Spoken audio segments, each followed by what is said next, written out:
अध्याय नंबर 1 जिसका नाम है जय प्रक्रम लाइफ प्रोसेस, जिसमें ये हमारा वीडियो नंबर 6 है। इसमें हमको सीखना है मानवों में पाचन। पिछले वीडियो में हमने मुख गुहा के बारे में समझ लिया था, ठीक है। तो मानवों में पाचन समझिए। मानवों में पाचन का क्रम जो होता है, सबसे पहले पाचन मुख में होता है, फिर उसके बाद ग्रसनी से होते हुए कहाँ पहुँचता है, ग्रसनी से होते हुए पहुँचता है ग्रास नाल में, ठीक है। ग्रास नाल से भोजन कहाँ पहुँचता है, छोटी आंत में। छोटी आंत से भोजन पहुँच जाता है बड़ी आंत में। बड़ी आंत से भोजन कहाँ पहुँच जाता है, गुदा द्वार से बाहर, ठीक है। समझिए, सबसे पहले भोजन को हमने मुख में लिया, मुख से भोजन पहुंचेगा हमारे ग्रसनी में। ग्रसनी एक तरह का पाइप है, फिर ग्रासनाल भी एक तरह का पाइप है, ठीक है। फिर छोटी आंत में, सॉरी, ग्रास नाल से आपका भोजन कहाँ पहुंचेगा, आमाशय में पहले। ये हर बार भूल जा रहे हैं, ठीक है। यानी भोजन कहाँ पहुंचेगा, ग्रास नाल से हमारे पेट यानी इस आमाशय वाले भाग में। फिर छोटी आंत यहाँ दिख रहा है आपको। फिर बड़ी आंत, ये ऊपर वाला जो बड़ा बड़ा पोर्शन है ये वाला, इसको बड़ी आंत बोलते हैं, ठीक है। इसमें भोजन पहुंचता है, फिर ये गुदा द्वार इससे बाहर निकल जाता है। ये गुदा द्वार नहीं है, ये अपेंडिक्स है, ठीक है। अनवशेषी अंग है, इसका कोई रोल नहीं है, ठीक है।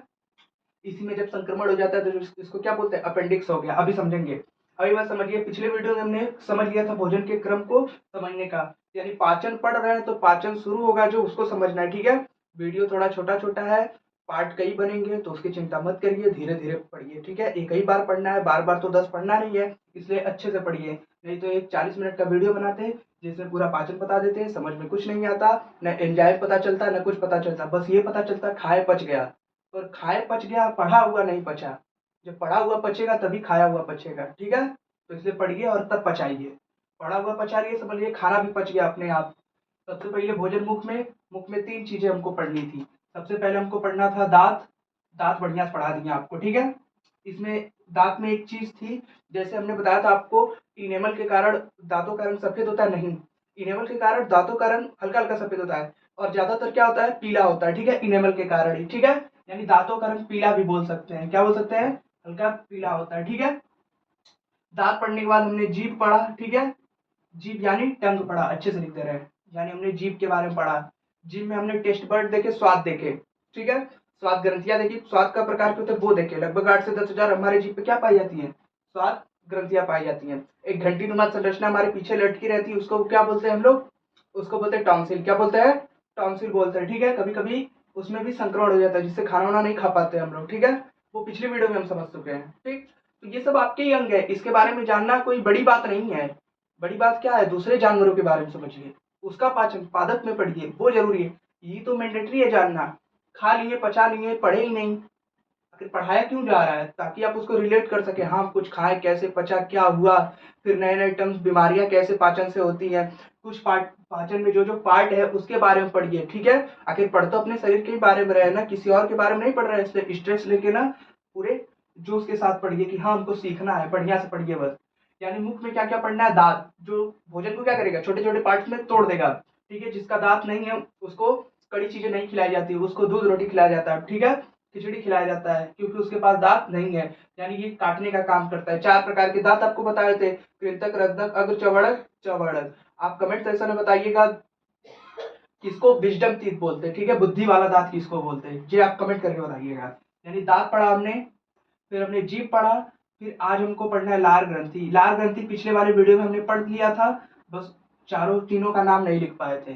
लार ग्रंथियां हमने आपको तीनों बता दी थी, कौन कौन सी, सबलिंगुअल, सबमैंडिबुलर, पैरोटिड ग्लैंड। आपसे इसमें क्या पूछ सकता है, सबसे बड़ी ग्रंथि कौन सी, सबसे बड़ी ग्रंथि है पैरोटिड ग्लैंड। अभी समझ रहे, ठीक है। यानी मुख में इतनी चीजें पाई जाएंगी। फिर ग्रसनी, समझिए यहाँ मुख नहीं बना पाए, क्यों, क्योंकि व्हाइट बोर्ड जो है अभी छोटा है थोड़ा सा, जिसकी वजह से मुख नहीं बना पाए। समझिए यहाँ मुख है, खाना इसे यहाँ से मुख से अंदर जाएगा, फिर ये ग्रसनी वाले पार्ट से आएगा भोजन होते होते, ये हमारा ग्रासनाल है। ग्रासनाल से भोजन कहाँ पहुंच जाएगा, इस पेट में यानी आमाशय में। आमाशय वाले रीजन में भोजन पहुंच जाएगा, फिर आमाशय में इसका पाचन होगा। आमाशय से पाचन होते हुए इस वाले बड़ी वाली लाइन में न जाके कहाँ जाएगा, इस छोटे वाले में, इधर। इस छोटे वाले लाइन को हम बोलते हैं छोटी आंत। ये छोटी आंत से भोजन पच के फिर कहाँ पहुंच जाएगा, बड़ी आंत में। बड़ी आंत में भोजन का पाचन नहीं होता, अवशोषण की प्रक्रिया होती है जिसमें जल खनिज को अवशोषित करके भोजन को इसे इसे फिर क्या किया जाता है, उसको वेस्ट बना के ऐसे निकल जाता है, ठीक है। अभी पाचन समझिए, फिर जब उत्सर्जन पढ़ाएंगे तो बताएंगे कैसे इससे लिंक है, ठीक है। यानी ऐसे ही वेस्ट मटेरियल बाहर नहीं निकलता है, उसको कन्वर्ट किया जाता है, बदला जाता है, ठीक है। तो ऐसे भोजन होते होते गुदा द्वार से, ये रहा गुदा द्वार, इसको लिख दे रहे हैं गुदा द्वार, यानी यहाँ से भोजन बाहर निकल जाता है। ये हमारा छोटी आंत है, क्या है, छोटी आंत। इमेज आपको लास्ट वीडियो में लगा देंगे, चिंता मत करिए, छोटी आंत। और ये बड़ा वाला पोर्शन बड़ी आंत, ठीक है। छोटी आंत बड़ी आंत क्यों है, क्योंकि इसके व्यास पे यानी डायमीटर पे इसका नाम। लेंथ में तो छोटी आंत आपकी बड़ी है, ठीक है। अगर लेंथ देखेंगे तो लेंथ जो हमारा छोटी आंत का सबसे ज्यादा, लेंथ मतलब लंबाई, अगर डायमीटर देखेंगे, व्यास देखेंगे उसका, तो जो चौड़ाई है उसकी वो सबसे ज्यादा किसकी है, बड़ी आंत की, इसलिए उसका नाम बड़ी आंत। और इसकी जो चौड़ाई है, ब्रेथ है, वो कम है, इसलिए इसको क्या बोलते हैं, छोटी आंत, ठीक है। अब ये पोर्शन क्या है, इसको बोलते हैं अग्नाशय। अग्नाशय बहुत जरूरी है, इससे जो भी एंजाइम निकलता है वो आपको पढ़ना बहुत जरूरी है। एक प्रकार की मिश्रित ग्रंथि है। मिश्रित ग्रंथि क्या होता है, जिसमें अंतःस्रावी और बाह्यस्रावी दोनों ग्रंथियां काम करें। अंतःस्रावी मतलब हार्मोन सिक्रेट करे, बाह्यस्रावी मतलब एंजाइम सिक्रेट करे। जो भी एंजाइम सिक्रेट करेगा उसे बोलेंगे बाह्यस्रावी ग्रंथि, जो भी हार्मोन सिक्रेट करेगा उसे बोलेंगे, क्या बोलेंगे, अंतःस्रावी ग्रंथि, ठीक है। अब समझिए, तो अग्नाशय जो है वो हमारा मिश्रित ग्लैंड है, यानी ये हार्मोन भी सिक्रेट करेगा और एंजाइम भी। ये इंपॉर्टेंट है, अग्नाशय बढ़िया से पढ़ लेंगे तो आपको 100% चीजें क्लियर हो जाएंगी कि आपको क्या बोलते हैं उसको, क्या बोलते हैं, शुगर होना, ठीक है, इंसुलिन के कारण होता है, ठीक है, डायबिटीज, ठीक है, मधुमेह जो होता है रोग, वो पढ़ना है हमको, वो हार्मोन से होता है। तो अग्नाशय के द्वारा इंसुलिन बनता है, इस अल्फा बीटा गामा सेल पढ़ना है, तीनों सेल पढ़ना है हमको। उसमें किस सेल से होता है, जो भी हार्मोन है वो चीजें पढ़ना है हमको अग्नाशय से, ठीक है। ये भी एक प्रकार की ग्रंथि है। फिर ये हमारा क्या है, यकृत है। यकृत से पित्त निकलता है और इस वाले पित्ताशय में जाके कहाँ हो जाता है, स्टोर हो जाता है। क्या होता है, पित्ताशय में स्टोर। पित्ताशय फिर छोटी आंत में पित्त रस को रिलीज करता है, जिससे क्षारी माध्यम प्रोवाइड करता है, और क्षारी माध्यम मिलने की वजह से भोजन का पाचन हो जाता है। जैसे अभी आमाशय में पढ़ेंगे कि अम्लीय माध्यम कौन सिक्रेट करता है, ठीक है। ये सब चीजें भी सीखेंगे। अभी बस हमको ये क्रम बताइए, समझ में आया कि नहीं। मुख, भोजन मुख में पहुंचेगा, ग्रसनी से होते हुए ग्रास नाल, ग्रास से फिर पेट में यानी आमाशय में, फिर छोटी आंत में, फिर बड़ी आंत में, फिर गुदा द्वार में। समझ में आ गया। भोजन को खाएंगे यहाँ गले से होते हुए, इधर आपका ग्रास नाल इधर गया है, ग्रास नाल से होते हुए पेट में पहुंचेगा, पेट से भोजन फिर छोटी आंत यहाँ है, छोटी आंत में पाचन होगा, छोटी आंत से कहाँ पहुंचेगा, बड़ी आंत में, बड़ी आंत में अवशोषण होगा, यानी जल उल निकलेगा, जल उल उससे सोखा जाएगा, फिर वो बाहर निकल जाएगा वेस्ट मटेरियल, ठीक है। यानी पाचन का प्रोसेस थोड़ा लंबा है, ऐसा नहीं तुरंत खाएं तुरंत पच गया, समय लगता है इसमें, ठीक है। आप सोएंगे बैठेंगे हर समय पाचन की क्रिया चलती रहती है, इसी वजह से हमको एनर्जी मिलता रहता है, ठीक है। अल्टीमेट हमको सीखना क्या है, मानव में जय प्रक्रम पढ़ रहे हैं तो यानी हमको ऊर्जा की प्राप्ति करनी है, ठीक है। तो उसीलिए इतना झमेला हो रहा है, इतना वीडियो ऊर्जा के लिए ही हो गया है। पूरा ऊर्जा लेना है तो सब चीज सीखना पड़ेगा कि शरीर को ऊर्जा कैसे मिलती है, कैसे हम लोग काम करते हैं, कैसे हम लोग पढ़ते हैं। तो शरीर में ऊर्जा का निर्माण क्या होता है, पाचन की क्रिया के द्वारा होता है। पाचन की क्रिया हमको पढ़ना अपने शरीर में। हमने पौधों में पढ़ लिया कैसे ऊर्जा मिलती है, अब हमको अपने शरीर में पढ़ना है कि ऊर्जा कैसे मिलती है। ऊर्जा मिलती है तो कुछ खाएंगे, खाएंगे तो डायरेक्ट खाने से ऊर्जा नहीं मिलती, समय लगता है, यानी समय लगने को क्या बोलते हैं, पाचन की क्रिया हो रही है। तो जो पाचन की क्रिया हो रही है उसमें कौन कौन से अंग रोल प्ले कर रहे हैं वो हमको पढ़ना है। तो वही चीजें हम पढ़ रहे हैं, समझ आ रहा है ना। रिलेट करते हुए चलिए, ठीक है। डायग्रामेटिक समझिए, यानी यहाँ मुंह है, खाना खाए, यहाँ से पहुंचा ग्रास ग्रसनी में, ग्रसनी से होते हुए ग्रास नाल में, ठीक है। ग्रास नाल से होते हुए पेट में पहुंचेगा भोजन, पेट में थोड़ा बहुत पाचन होगा इसका। पाचन कुछ चीजों का पेट में होता है, ठीक है। अभी सीखेंगे कौन कौन से एंजाइम मिलेंगे पेट में। पेट से होते हुए छोटी आंत में, छोटी आंत से बड़ी आंत में। क्रम याद रखिएगा, अभी हम लिख दे रहे हैं, ठीक है। इसको इरेज करके हम लिख दे रहे हैं, अब साथ में याद करिएगा, ठीक है।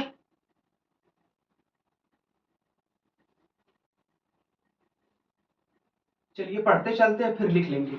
यानी हमने मुख में क्या क्या पढ़ा था, दांत जी पढ़ लिया था, हम लार ग्रंथि भी पढ़ चुके थे, और समझ लीजिए लार ग्रंथि के बारे में। लार ग्रंथि से एंजाइम कौन सा निकलता है, टायरिन एंजाइम, ठीक है। लार ग्रंथियां कितनी होती हैं, 3 ठो, तीनों का नाम लिख लीजिए। सबलिंगुअल, सबलिंगुअल, फिर सब मैंडिबुलर, फिर एक आपका कौन सा है, पैरोटिड, पैरोटिड ग्लैंड, ठीक है। ये वाली आपकी सबसे बड़ी है, ये वाली आपकी सबसे छोटी है, बस यही याद रखिएगा। सबसे बड़ी आपकी पैरोटिड ग्लैंड, सबसे छोटी आपकी सबलिंगुअल ग्लैंड। आपसे पूछेगा गलसुआ किस ग्रंथि में होता है, किस लार ग्रंथि में। तो गलसुआ जो रोग है, मम्स जिसे बोलते हैं, ये आपका जब पैरोटिड ग्लैंड फूल जाता है तब आपका क्या होता है, गलसुआ हो जाता है। ठीक है, यही पाया जाता है गलसुआ, यही आपका पैरोटिड ग्लैंड पाया जाता है। जब संक्रमण हो जाता है तो फूल जाता है, यही वाले हिस्से में जब फूल जाता है तो फिर उसे हम क्या बोलते हैं, गलसुआ बोलते हैं। ठीक है, आपसे पूछेगा गलसुआ रोग जो है वो किस ग्रंथि से संबंधित है, डायरेक्ट पूछ लेगा, ऑप्शन दे देगा लार ग्रंथि, तो इसको ट्रिक मार दीजिएगा। या फिर इसके अंदर पूछेगा तो आप पैरोटिड ग्लैंड बताइए। जब लार ग्रंथि के बारे में अगर 3 नंबर से आपसे पूछेगा तो लार ग्रंथि बस इतना थोड़ी लिखना है, इससे लाला रस निकलता है, ये भोजन का पाचन करता है, खत्म, इतना लिखेंगे कुछ नहीं मिलेगा नंबर। इतनी चीजें लिखनी पड़ेंगी कि लार ग्रंथियां जो है इससे क्या होता है, टाइलिन एंजाइम का सिक्रेट होता है जिसको लाला रस बोलते हैं। ठीक है, और ये भोजन का पाचन करता है, यानी पॉलीसेकेराइड को डाइसेकेराइड में कन्वर्ट कर देता है। फिर इतना टर्म नहीं याद हो रहा है, फिर लिखिएगा, अभी याद करवा दे रहे हैं। लार ग्रंथि 3 प्रकार की होती है, सबलिंगुअल, सबमैंडिबुलर, पैरोटिड, और ये जोड़ी में होती है, सिंगल नहीं होती। जैसे सबलिंगुअल बोले तो एक तो नहीं है, सबलिंगुअल जोड़ी में है। ये जोड़ी में कितनी वस्तुएं होती है, जैसे एक जोड़ी चप्पल खरीदने जाएंगे तो कितना मिलेगा, 2 मिलेगा। ठीक है, लेफ्ट राइट, ठीक है, दोनों। उसी तरह सबलिंगुअल ग्लैंड कितने होते हैं, 2 होते हैं जोड़ी में। जोड़ी एक जोड़ी बोलेंगे तो 2 sublingual gland, 2 submandibular gland, 2 parotid gland जोड़ी में होते हैं। टोटल 3 जोड़ी हमारे शरीर में क्या पाई जाती है, लार ग्रंथियां, और ये मुख वाले रीजन में पाई जाती है। इसलिए हमको कहा, इसको कहाँ पढ़ते हैं, मुख में पढ़ते हैं। समझ में आ गया। हाँ, अब सबलिंगुअल ग्लैंड क्या है, सबसे छोटी है, और सबसे बड़ी पैरोटिड ग्लैंड। समझ में आ गया, सबमैंडिबुलर, सबलिंगुअल, पैरोटिड, ये समझ में आया। 3 प्रकार की लार ग्रंथियां क्या क्या करती हैं, ये क्या करती है, टायरिन एंजाइम का सिक्रेशन करती है, जो भोजन का क्या करता है, पाचन करता है, यानी भोजन को छोटे छोटे भागों में तोड़ने का काम करता है। और कुछ भोजन को, कार्बोहाइड्रेट को तोड़ता है। ठीक है, कार्बोहाइड्रेट को डाइसेकेराइड में तोड़ देता है। ठीक है, यानी मुख से ही पाचन शुरू हो जाता है, इसीलिए मुख में हमको उतनी चीजें पढ़नी जरूरी थी। ग्रसनी ग्रासनाल में पाचन नहीं होता है, फिर भी हम सीखेंगे कितनी लंबी नली है, ग्रसनी क्या काम करता है, ग्रासनाल में क्या मूवमेंट होता है। ठीक है, वो चीजें सीखेंगे, तो इसको नोट कर लीजिए, फिर आगे समझते हैं।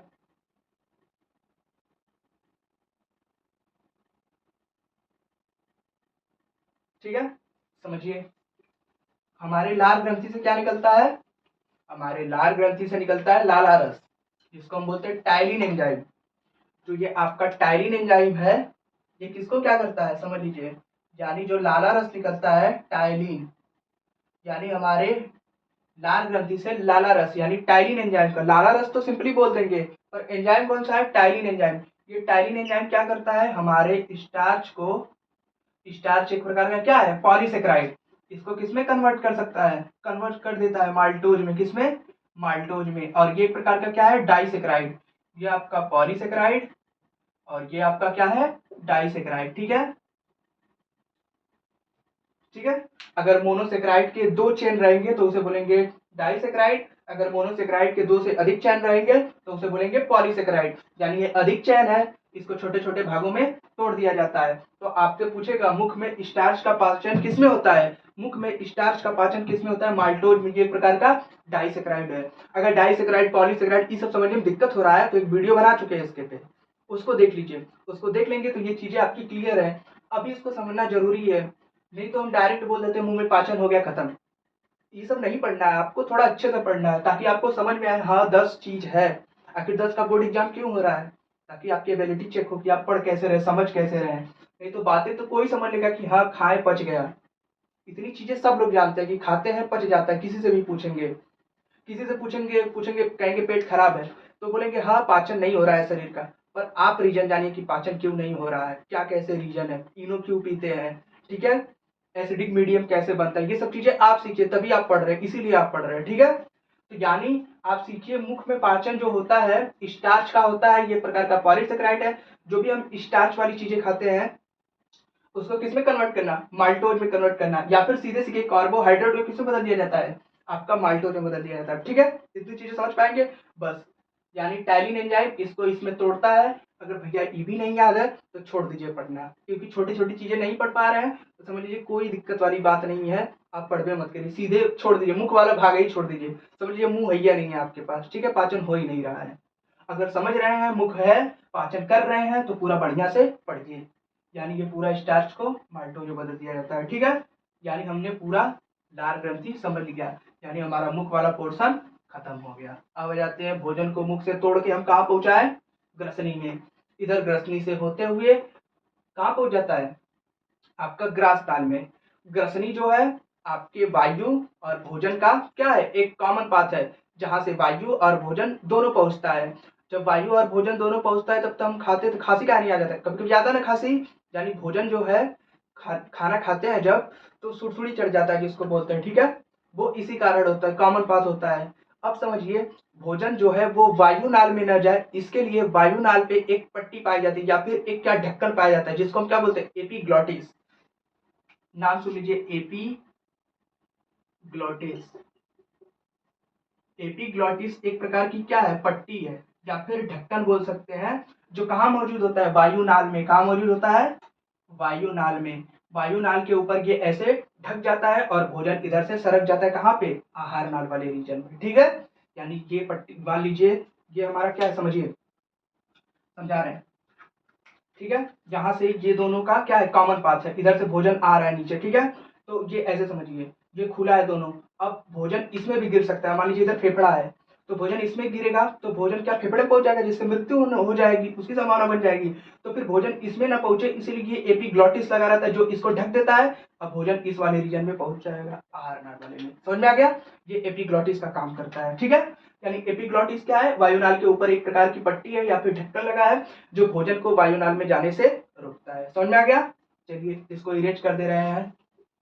व्हाइट बोर्ड थोड़ा छोटा है, इसलिए डायग्राम हम हर चीज की नहीं बना पा रहे हैं, थोड़ा समझ के और इसी से मैनेज करके पढ़िए।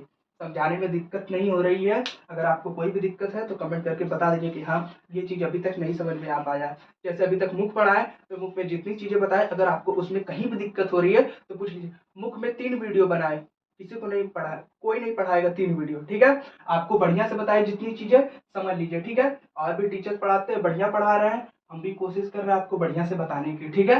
अगर नहीं समझ में आ रहा फिर कमेंट करिए, उसको डिलीट करके दूसरा फिर से बताएंगे आपको, ठीक है। अब समझिए, भोजन मुख से पहुंच गया पेट में, अब हमको क्या पढ़ना है, आमाशय, ठीक है। आमाशय के बारे में समझिए।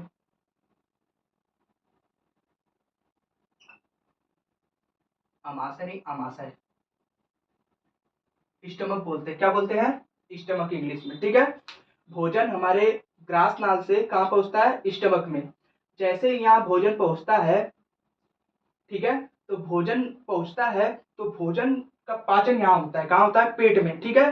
भोजन का पाचन करने के लिए एंजाइम पाया जाता है, पेट में एंजाइम पाया जाता है। एंजाइम को सिक्रेट कौन करता है, जठर ग्रंथि। कौन सिक्रेट करता है, जठर ग्रंथि। तो आप सीखिए, आमाशय में क्या लिखेंगे, आमाशय क्या है, भोजन को पाचन, यानी भोजन का पाचन तथा संग्रहण करता है। कुछ समय तक भोजन का पाचन करेगा और क्या करेगा, संग्रहण करेगा, इसी पेट वाले रीजन में, ठीक है। यानी भोजन जैसे ही खाएंगे तो वो डायरेक्ट छोटी आंत में नहीं पहुंच जाएगा, पहले पेट में जाएगा, फिर वहां घूमेगा, फिर उसमें एंजाइम अटैक करेंगे, छोटे छोटे ऐसे मारेंगे, ठीक है। जब मारेंगे तो और छोटे भाग में तोड़ जाएगा। यानी रोटी खाए तो कुछ पाचन मुंह में हुआ, छोटे छोटे भाग में तोड़े, फिर पहुंचा पेट में तो उसको और छोटे छोटे भाग में तोड़ दिया जाता है। जब और छोटे छोटे भाग में तोड़ा जाता है तब पहुंचता है कहाँ, छोटी आंत में। तो जो तोड़ने का काम यहाँ पे है, यहाँ पाचन की क्रिया हो रही है पेट में, ठीक है, तो वो सीखना है कौन कौन रोल प्ले करता है, ठीक है। तो समझिए, भोजन जैसे यहाँ पहुंचता है, ठीक है, तो भोजन अगर यहाँ पहुंचा है तो वापस भी जा सकता है, ठीक है। तो वापस न जाने के लिए यहाँ पे एक क्या पाया जाता है, दरवाजा, ठीक है। दरवाजा एक यहाँ पाया जाता है और एक यहाँ पाया जाता है, 2 दरवाजा पाया जाता है। जो सॉरी, ये हम यहाँ बना दिए हैं आपका, ठीक है, यहाँ पाया जाता है, ठीक है। इस वाले रीजन में आपका एक दरवाजा पाया जाता है। यानी आमाशय में जो भोजन आ गया पाचन होने के लिए, वापस ना जाए इधर, अगर इधर आ गया तो वापस ऊपर ना जाए, इसके लिए 2 दरवाजे पाए जाते हैं, ठीक है। अभी दरवाजों का नाम सीखेंगे हम, ठीक। आमाशय तक आज पढ़ेंगे, तो चलिए इसको इरेज करके आमाशय का चित्र बनाते हैं, ठीक है।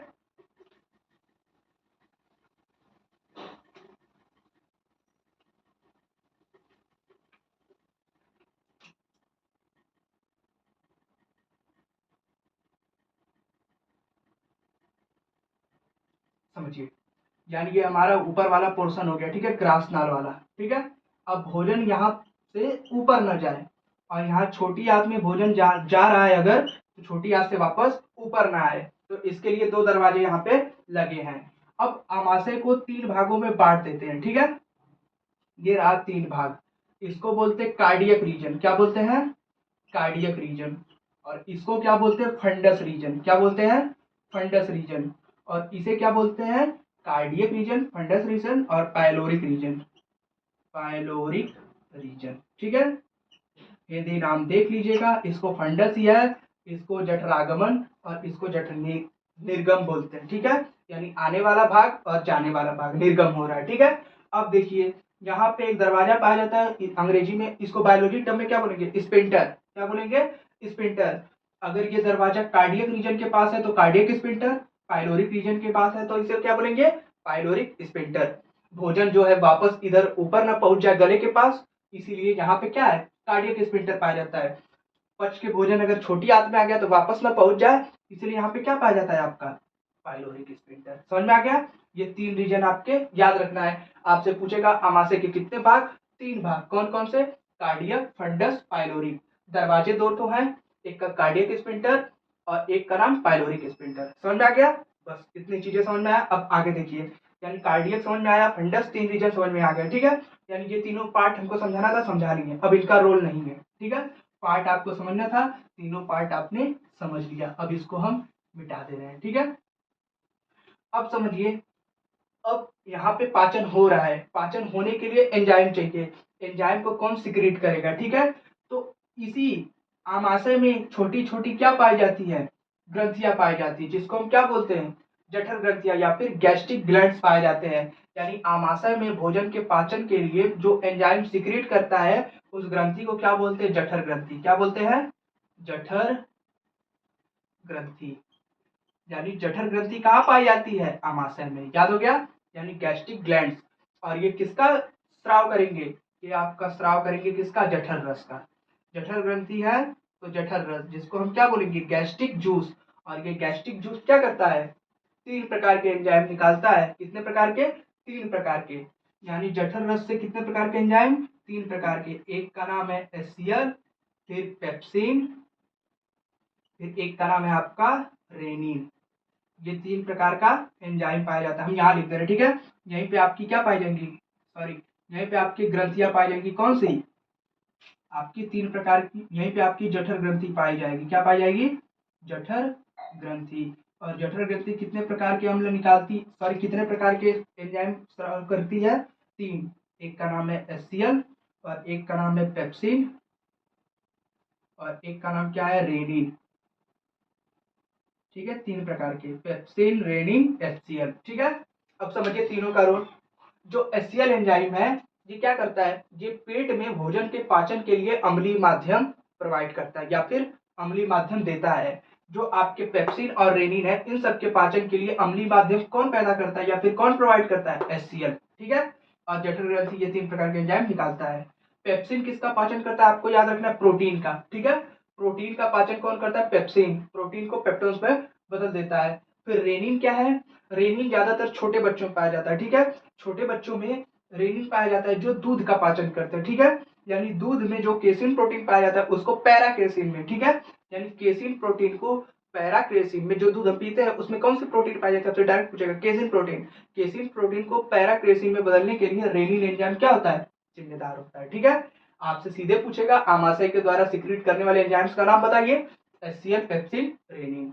एचसीएल क्या करता है, अम्लीय माध्यम प्रोवाइड करता है तथा भोजन में जो भी संक्रमण वाले क्या होते हैं, जीवाणु वाणु होते हैं, उनको मारने का काम कौन करता है, एचसीएल करता है। यानी जितने भी बैक्टीरिया आते हैं भोजन में लग के उसको मारने का काम आपका यही करता है। ठीक है, और कुछ जीवाणु आपके मुंह में टायरिन एंजाइम के कारण भी मर जाते हैं। ठीक है, अब समझिए, एचसीएल हो गया। फिर आपका क्या है कि पेप्सिन प्रोटीन का पाचन करेगा, रेनिन दूध का पाचन करेगा। ठीक है, रीजन कितने, कार्डियक, फंडस और पाइलोरिक। समझ में आ गया, यही चीजें आपको पढ़नी थी आमाशय में। ठीक है, आमाशय आपसे पूछे क्या है, आमाशय को हिंदी में पेट बोलते हैं, गुदा बोलते, क्या बोलते हैं इसको, उदर गुहा बोलते हैं। ठीक है, यानी उभरा हुआ भाग है, इसमें भोजन का पाचन होता है तथा भोजन कुछ समय तक स्टोर रहता है। ठीक है, भोजन का जैसे यहाँ पाचन होगा तो यहाँ नीचे कहाँ पहुंच जाएगा, छोटी आंत में। ठीक है, फिर छोटी आंत में कुछ पाचन होगा तो सीधे समझिए, अभी तक हमने कितने एंजाइम पढ़े, 2।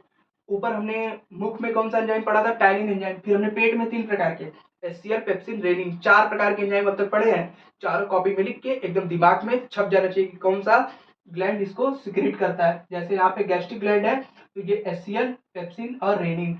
बताइएगा जो ये आपकी जठर ग्रंथि है ये अंतःस्रावी है कि बाह्यस्रावी है, कमेंट करके बताइएगा जठर ग्रंथि। ठीक है, आपसे डायरेक्ट पूछेगा जठर ग्रंथि का संबंध किस अंग से है, छोटी आंत, बड़ी आंत, फिर आपसे मुख से या फिर आमाशय से, तो आप बताएंगे किससे, आमाशय से। ठीक है, आमाशय में यकृत अग्नाशय आपका नहीं रस निकालता है, इसीलिए आमाशय में आपके यकृत के बारे में नहीं पढ़ना, जब छोटी आंत पढ़ेंगे तब आपके हम यकृत और अग्नाशय के बारे में पढ़ेंगे। ठीक है, तो अभी बस आमाशय के बारे में इतना ही जानिए, इससे ज्यादा आपको नहीं जानना है। जो एंजाइम जानने थे वो बता दिए, जो भी चीजें आपको ग्रंथि के बारे में जाननी थी, जो ग्रंथि पाई जाती है वो, जो रीजन है उसका 3 ठो, कार्डियक, फंडस और पाइलोरिक, तीनों आपके रीजन बता दिए, तीनों आपके पार्ट्स बता दिए, और आपके 2 दरवाजे बता दिए जिससे भोजन ऊपर न जाए नीचे न जाए। ठीक है, कभी कभी इसमें क्या होता है, अम्लीय माध्यम ज्यादा हो जाता है तो एसिडिटी हो जाती है, फिर हम इनो पीते हैं। ठीक है, जो इनो जो आप पीते हैं तो यहाँ एसिडिक मीडियम ज्यादा हो गया HCl की वजह से, तो क्या होता है, मतलब एसिडिक मीडियम ज्यादा हो जाएगा, पेट में जलन होने लगेगा,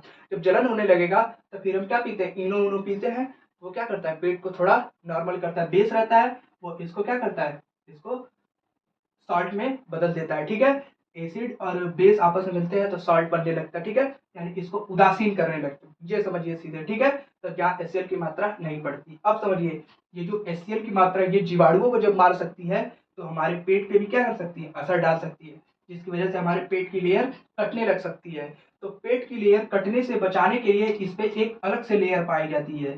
ठीक है, ये जो अलग से एक कवच पाया जा रहा है इसको बोलते हैं म्यूकस मेम्ब्रेन। क्या बोलते हैं, म्यूकस मेम्ब्रेन, या फिर म्यूकस लेयर, या फिर म्यूकस झिल्ली। ठीक है, यानी म्यूकस झिल्ली बोला जाता है। ठीक है, यानी जो लेयर पाया जाएगा, जो अम्ल है, इसका असर इस म्यूकस मेम्ब्रेन पे नहीं होता है, जिसकी वजह से पेट का क्षय नहीं होता है। ठीक है, इतनी चीजें आपको आमाशय में पढ़नी थी, सब आपको पूरा बढ़िया से बता दी है। ठीक है, अब इसके अगले वीडियो में हम जानेंगे इसके बारे में, आमाशय पढ़ लिए, आमाशय से भोजन पच के कहाँ पहुंच रहा है आपका, छोटी आंत में, तो छोटी आंत पढ़ेंगे, बड़ी आंत पढ़ेंगे, फिर उसी वीडियो में आपका क्या समझ लेंगे, आपकी ग्रंथियां समझ लेंगे। ठीक है, बस ग्रंथियां कौन कौन सी समझेंगे, यकृत और अग्नाशय, फिर एक आपका क्या है गॉल ब्लैडर समझना, उसको थोड़ा बहुत समझ लेंगे, बस आपका पाचन खत्म। वीडियो समझ में आ रहा है तो कमेंट करके बताइए कि हाँ वीडियो अच्छा लगा। अगर वीडियो में कुछ भी कमी नजर आ रही कि हाँ सर ये पार्ट छूट गया, ठीक है, एक ही साथ दिमाग काम नहीं करता है, अगर कुछ भी जो कमी है इसको हम बाद में देखेंगे, अगर जो भी कमी है तो लास्ट में वीडियो में जोड़ देंगे या फिर इसके बाद वाले वीडियो में बता देंगे आपको। ठीक है, बाकी अगर वीडियो पसंद आ रहा है तो उसको लाइक करिए, चैनल को सब्सक्राइब करिए। ठीक है, मिलते हैं अगली वीडियो में।